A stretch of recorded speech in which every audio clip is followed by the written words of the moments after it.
Assalamualaikum warahmatullahi wabarakatuh. Saya Syabila Gefirani Al-Zahra dengan nomor induk mahasiswa 1707623-052 dari program studi pendidikan bisnis. Jadi, tujuan video ini dibuat yaitu sebagai tugas dari ujian akhir semester 1 mata kuliah Landasan Pendidikan dengan dosen pengampu Dimas Kurnia Robi, SPD MPD. Dan selamat menonton. Selamat pagi semuanya, apa kabar? Oke, mungkin karena masih ada beberapa yang belum hadir, temannya bisa tolong diinfokan ya untuk segera hadir pada pertemuan kali ini. Dan juga pembelajaran akan saya mulai 2 menit lagi dari sekarang. Terima kasih.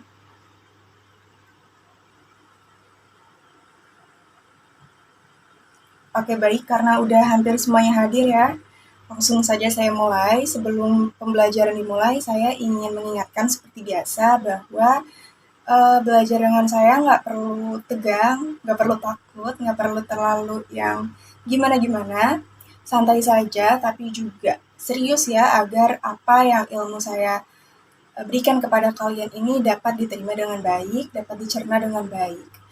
Mungkin karena sekarang juga masih pagi, saya persilahkan untuk kalian yang belum sarapan, boleh sarapan, makan, minum, makan-makan cemilan gitu ya.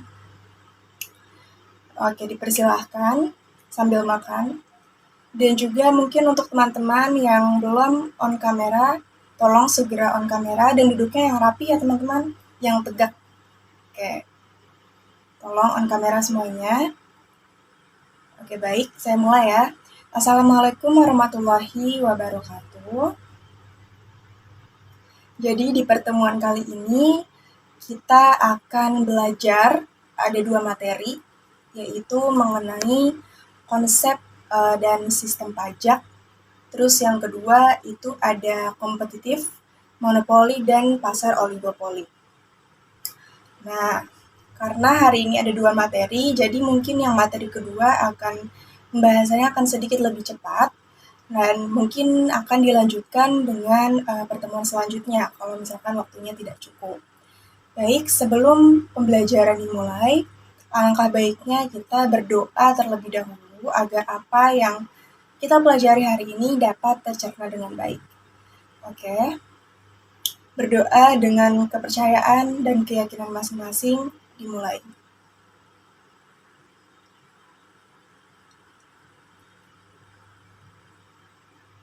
Berdoa selesai. Oke, baik. Akan saya mulai saja ya. Sebentar, saya izin share screen terlebih dahulu.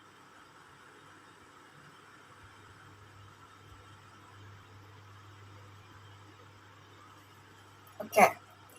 Yang pertama di sini ada konsep dan juga sistem pajak. Nah, di sini ada kutipan teman-teman dari Benjamin Franklin, yaitu bahwa tidak ada yang pasti di dunia ini kecuali pajak dan juga kematian. Kita langsung masuk ke dalam materi ya. Yang pertama itu ada the federal government. Nah, jadi teman-teman bahwa kepemerintahan federal dari Amerika Serikat ini memungut sekitar 2/3 pajak dalam perekonomian Amerika Serikat. Bayangkan, betapa banyaknya pajak yang dipungut 2/3. Oke. Lalu sumber pajak atau sumber pendapatan terbesar dari pemerintah federal ini itu berasal dari pajak penghasilan individu. Yang mana pajak penghasilan individu ini ada dari tarif pajak marginal. Jadi di sini ada yang tahu nggak tarif pajak marginal itu apa? Nggak ada? Ada yang bisa mengutarakan pendapatnya atau mungkin ada yang pernah mendengar dari tarif pajak marginal itu apa? Oke, kalau nggak ada, oke gini. Jadi tarif pajak marginal itu adalah tarif pajak yang diterapkan pada setiap dolar tambahan dari penghasilan kita atau dari pendapatan kita, seperti itu. Dan yang kedua juga dari keluarga berpenghasilan tinggi. Nah, mereka ini membayar persentase yang lebih besar dari pendapatan mereka dalam bentuk pajak. Oke, selanjutnya ada the federal government and taxes. Di sini ada 3 pajak, yaitu ada gaji, asuransi, dan juga cukai. Jadi kalau misalkan pajak gaji itu adalah upah atau pajak atas upah yang dibayarkan perusahaan atas pekerjaan kita. Nah, kalau misalkan pajak asuransi, ini merupakan pajak atas gaji yang dialokasikan ke dalam misalnya kayak jaminan sosial atau misalkan Medicare gitu. Nah, kalau misalkan pajak cukai ini biasanya pajak atas barang tertentu, misalnya kayak alkohol atau rokok dan lain sebagainya. Terus di sini ada Federal Government Revenue. Nah, ini saya ambil dari data tahun 2016, yang mana kita bisa lihat ya di dalam lingkaran sini, bahwa income tax-nya ini merupakan penghasilan yang paling besar, yaitu sebesar 47%. Lalu selanjutnya yang kedua ada payroll tax. Payroll tax ini sama kayak jaminan sosial ya, itu sebesar 34%. Terus dari corporate income tax itu terdapat 9% dan juga yang lainnya itu terdapat 9%. Jadi dapat disimpulkan bahwa penghasilan dari pemerintah federal ini paling banyak itu didapatkan dari pendapatan individu. Oke, selanjutnya ada kondisi keuangan anggaran federal. Ada budget surplus dan juga ada budget defisit. Nah, budget surplus itu kalau mudahnya gini teman-teman. Pemerintah ini kelebihan penerimaan dibanding pengeluaran. Bisa dipahami nggak sampai sini? Jadi penerimaan pemerintah itu lebih besar dibanding dengan pengeluarannya pemerintah. Nah, hal ini itu dapat digunakan untuk mengurangi utang-utang pemerintah gitu. Selanjutnya ada budget defisit. Nah, budget defisit ini kebalikannya dari budget surplus. Kalau misalkan tadi budget surplus itu kan penerimaannya lebih besar ya. Kalau misalkan budget defisit, itu di sini kelebihannya itu pengeluaran. Jadi pengeluaran ini lebih besar dibanding dengan pemasukan pemerintah. Oke, sampai di sini dapat dipahami atau tidak? Apa ada yang ingin bertanya? Oke, belum ada. Baik, saya lanjutkan ya. Selanjutnya di sini ada taxes and efficiency. Nah, jadi policy makers ini mempunyai 2 tujuan dalam merancang sistem perpajakan. Itu ada efisiensi dan juga ekuitas. Ini perlu digarisbawahi dan perlu diingat teman-teman. Efisiensi dan juga ekuitas. Nah, jadi satu sistem perpajakan itu mereka lebih efisien dibandingkan dengan sistem perpajakan lainnya jika sistem perpajakan ini meningkatkan jumlah pendapatan yang sama dengan biaya yang lebih kecil dari pembayaran pajak, seperti itu. Selanjutnya ada marginal tax rates versus average tax rates. Nah, yang pertama di sini ada the average tax rate, yaitu maksudnya adalah total pajak yang dibayarkan itu dibagi dengan total pendapatan. Itu. Nah, kalau di sini marginal tax rate itu adalah pajak ekstra yang dibayarkan atas dolar pendapatan. Lanjut ada taxes and equity. Yang pertama ada benefit principle. Jadi benefit principle ini adalah gagasan bahwa masyarakat ini harus membayar pajak berdasarkan manfaat yang mereka terima dari layanan pemerintah. Contohnya nih, misal tujuan dari masyarakat ini membayar pajak kendaraan bermotor atau bermobil itu guna membiayai pembangunan dan juga pemeliharaan jalan, seperti itu contohnya. Terus ada ability to pay principle. Nah, jadi maksudnya itu setiap orang ini diwajibkan untuk membayar pajak sesuai dengan kemampuannya. Misalnya kemampuannya itu berdasarkan dari pendapatan yang mereka miliki atau dari pendapatan yang mereka peroleh. Nah, jadi semakin besar ability to pay wajib pajak gitu ya. Jadi semakin besar pula pajak yang mereka atau pajak yang dibebankan gitu kepada mereka dalam keadaan vertikal. Nah, di sini di dalam ability to pay ini ada dua prinsip, yaitu ada vertical equity dan juga horizontal equity. Nah, mungkin di sini ada yang tahu atau ada yang pernah mendengar apa itu vertical equity dan juga horizontal equity? Oke, baik. Jadi vertical equity ini merupakan keadaan vertikal berupa seseorang dengan penghasilan yang lebih besar akan membayar pajak yang lebih besar pula. Nah, kalau misalkan horizontal equity, misalnya nih,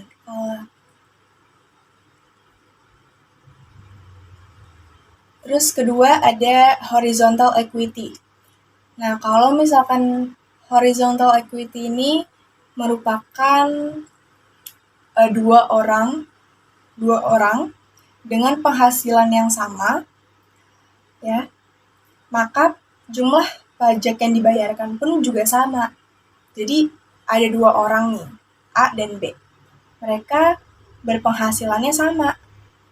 Nah, dan jumlah pajak yang dibayarkan mereka berdua pun sama, seperti itu. Misalnya, ada dua keluarga, A dan B, ya kan? Kedua-duanya ini memiliki tanggungan yang sama, terus juga pendapatan yang sama, tapi A dan B ini tinggal di wilayah yang berbeda. Misalnya, A ini tinggal di Jakarta Pusat, yang ini tinggal di Jakarta Barat. Nah, mereka berdua ini harus membayar pajak federal yang sama, karena prinsip ini berkaitan dengan kesetaraan perlakuan terhadap individu yang serupa dari segi pajak, seperti itu. Selanjutnya, di dalam pajak vertical equity ini dibagi menjadi 3. Itu ada proportional tax, regressive tax, dan juga progressive tax. Nah, yang pertama ini ada proportional tax, yang mana di sini kan kita bisa lihat dari tabel ya, ada pendapatannya $50.000, $100.000, dan juga $200.000. Nah, kalau di dalam proportional tax ini, jumlah pajak yang dibayarkan ini sama rata semuanya. Jadi mau pendapatan kecil, mau pendapatan besar, itu jumlah pajak yang dibayarkan itu sama. Nah, kalau misalkan regressive tax, bisa kita lihat dalam tabel, pendapatan yang kecil ini membayar pajak lebih besar dibanding dengan pendapatan yang besar. Bisa kita lihat dari sini ada income $50.000, mereka membayar pajak sebanyak 30%, dan sedangkan yang pendapatan $200.000 hanya membayar pajak sebesar 20%. Oke, dapat dipahami? Oke, baik. Nah, kalau misalkan progressive tax, itu kebalikannya dari regressive tax. Jadi di mana pendapatan kecil, mereka membayar pajak yang kecil, sedangkan pendapatan yang besar, mereka membayar pajaknya juga besar, gitu. Oke, jadi sampai di sini materi yang pertama. Kita bakal lanjut ke materi yang kedua, yaitu mengenai, ada yang masih ingat tadi saya ngomong apa di awal? Iya, betul. Mengenai kompetitif, monopoli, dan oligopoli market. Sebelum itu kita harus tahu dulu nih teman-teman, struktur pasar. Nah, struktur pasar ini pernah dipelajari pada saat SMA. Apakah ada yang ingat? Baik, jadi struktur pasar ini mengacu pada karakteristik organisasi pasar yang menentukan perilaku perusahaan dalam suatu industri. Nah, sifat ini menentukan sifat persaingan dan harga serta implikasi terhadap pangsa pasar dan juga keuntungan yang didapat pada suatu perusahaan. Oke, bisa kita lihat pada tabel ya teman-teman. Di sini ada jumlah perusahaan atau produsen. Nah, kalau misalkan jumlah perusahaan itu hanya satu, berarti itu disebut dengan pasar monopoli. Kalau jumlah perusahaannya hanya beberapa, berarti itu disebut sebagai pasar oligopoli. Kalau misalkan perusahaannya itu ada banyak, berarti antara pasar persaingan sempurna dan juga pasar monopolistik. Nah, kalau misalkan jumlah perusahaannya ada banyak tapi produknya homogen, itu disebut dengan sebagai pasar persaingan sempurna. Kalau misalkan jumlah perusahaannya ada banyak, teman-teman, tapi produknya ini terdiferensiasi. Nah, berarti itu disebut sebagai pasar monopolistik. Seperti itu. Bisa dipahami ya dari tabel bagan ini. Selanjutnya ada, kita masuk yang pertama, yaitu competitive market.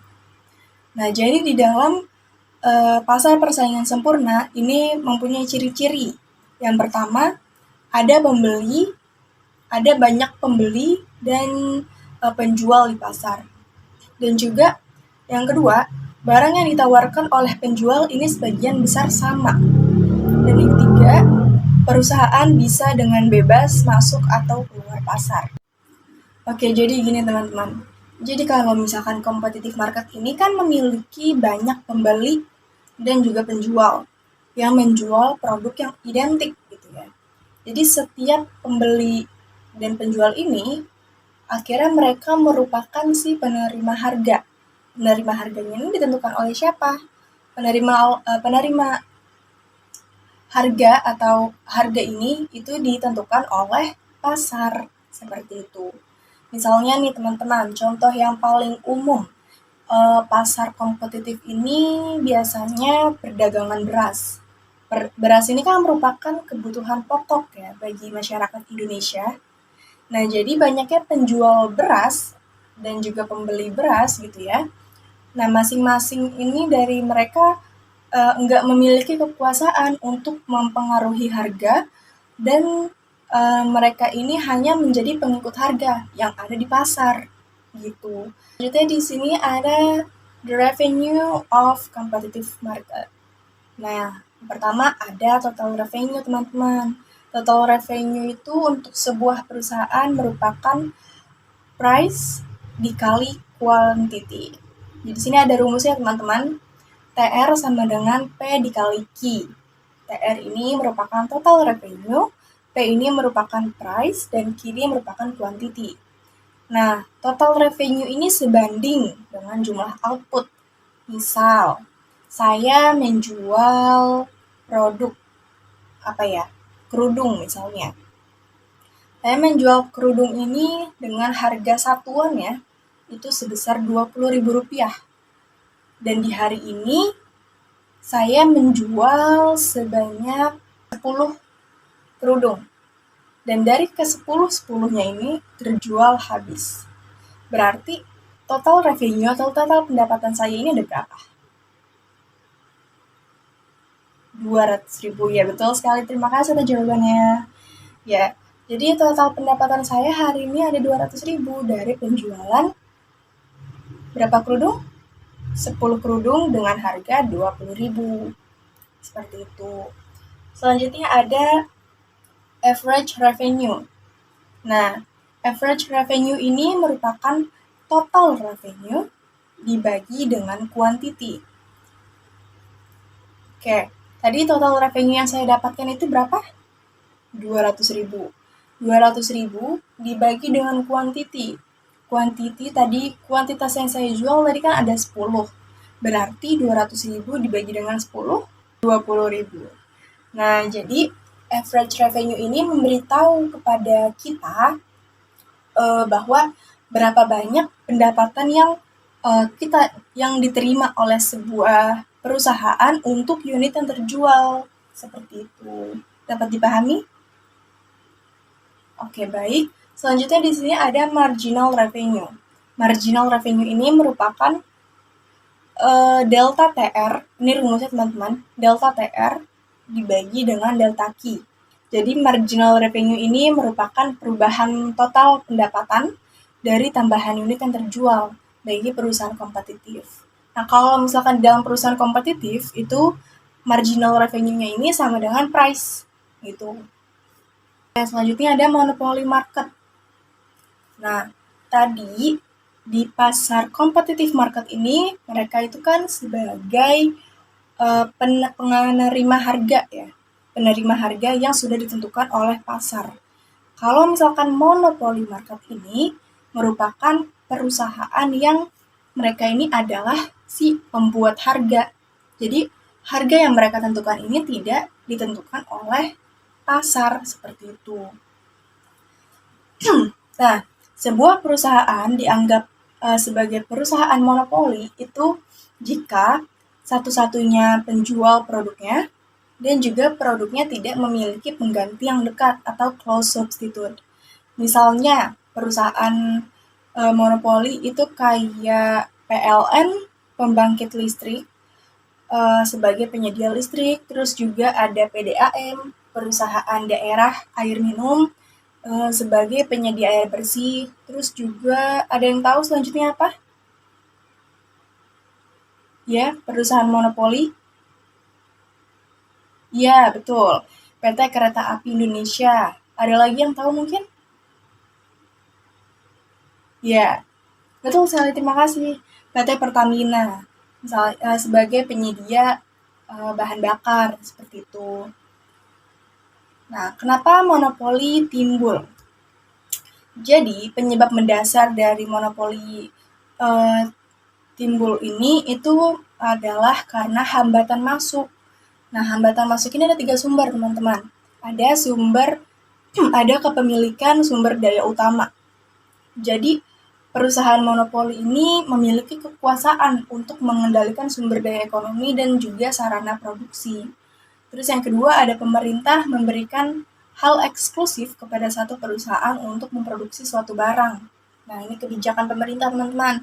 Adanya undang-undang gitu ya untuk memberikan hak kepada sebuah perusahaan untuk menjual suatu produk tertentu. Terus yang ketiga, biaya produksi membuat satu produsen lebih efisien dibanding dengan sejumlah besar produsen gitu. Selanjutnya, how monopolies make production and pricing decisions. Jadi di sini ada monopoli versus competition. Yang pertama kita bahas dari monopoli dulu ya teman-teman. Jadi monopoli ini merupakan produsen tunggal. Kurva permintaannya ini melandai ke bawah. Terus juga monopoli sebagai pembuat harga, bukan penerima harga, dan mengurangi harga untuk menaikkan penjualan. Sedangkan kalau competitive market atau perusahaan kompetitif itu merupakan salah satu dari banyak produsen. Kurva permintaannya horizontal. Terus juga perusahaan kompetitif ini merupakan price taker atau penerima harga dan menjual sebanyak atau sedikitnya dengan harga yang sama seperti itu.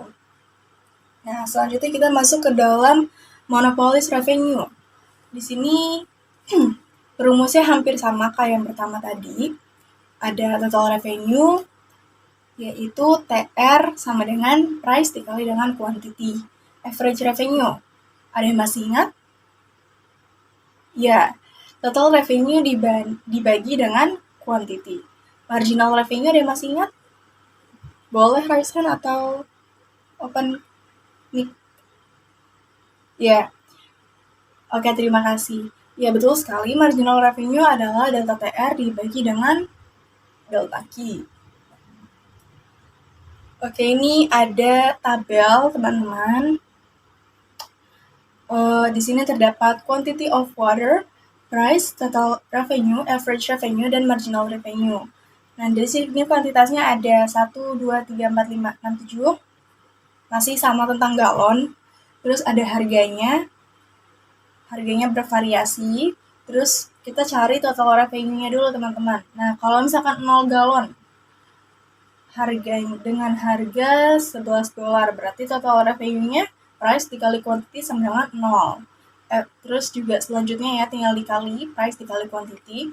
Terus untuk average revenue itu tadi TR dibagi dengan kuantitas. Nah, yang pertama total revenue yang pertama itu kan 0. Berarti 0 dibagi 0 itu kan nggak bisa ya teman-teman, berarti strip aja. Terus yang kedua, average revenue-nya 10 dibagi dengan 1 sama dengan 10. Nah, kalau di sini marginal revenue-nya itu tidak sama dengan price. Delta TR. 10. Delta TR itu kan berarti TR kedua dikurang TR pertama dibagi dengan kuantiti kedua dikurang dengan kuantiti yang pertama. Seperti itu. Selanjutnya ada oligopoli. Nah, ciri dari pasar oligopoli ini hanya sedikit penjual, teman-teman. Biasanya dijalankan oleh 2 produsen atau lebih. Nah, sedangkan batas jumlahnya ini adalah kurang dari 10 produsen atau pihak penyedia barang itu sendiri. Karena ciri-ciri jenis pasar ini disebut persaingan tidak sempurna itu karena disebabkan oleh jumlah produsen yang menjual produk yang sangat sedikit gitu. Tentu berbeda dengan produsen teknologi yang jumlahnya ini banyak dan juga persaingannya ini juga maksimal gitu. Terus yang kedua, penjual menawarkan produk yang serupa atau identik. Misalnya nih teman-teman, contohnya kayak produk rokok, yang mana produk ini kan menjual hanya satu, yaitu teman-teman rokok. Tetapi variasi produknya itu banyak, teman-teman. Seperti itu. Dapat dipahami sampai sini? Oke. Ciri selanjutnya yaitu perusahaan saling bergantung. Terus yang keempat, bekerja sama dan bertindak seperti monopoli dengan produksi sejumlah kecil output dan menetapkan harga di atas marginal cost. Contoh dari perusahaan monopoli misalnya kalau misalkan dari pasar mobil itu ada Toyota, Honda, Daihatsu, Suzuki, dan lain-lain ya teman-teman. Kalau misalkan kartu, ya kartu kayak misalkan Telkomsel, Indosat, Smartfren, dan lain sebagainya. Seperti itu. Nah, type of imperfectly competitive market. Di sini ada oligopoly dan juga monopolistic competition. Jadi hanya ada kalau oligopoli ini hanya ada beberapa penjual menawarkan produk yang serupa dan identik. Kalau misalkan monopolistik ini merupakan banyak perusahaan yang menjual produk yang serupa tapi nggak identik gitu teman-teman. Oke baik, jadi itu saja untuk pertemuan kali ini. Saya berterima kasih atas partisipasi dari kalian. Kurang lebihnya mohon maaf dari saya. Wassalamualaikum warahmatullahi wabarakatuh.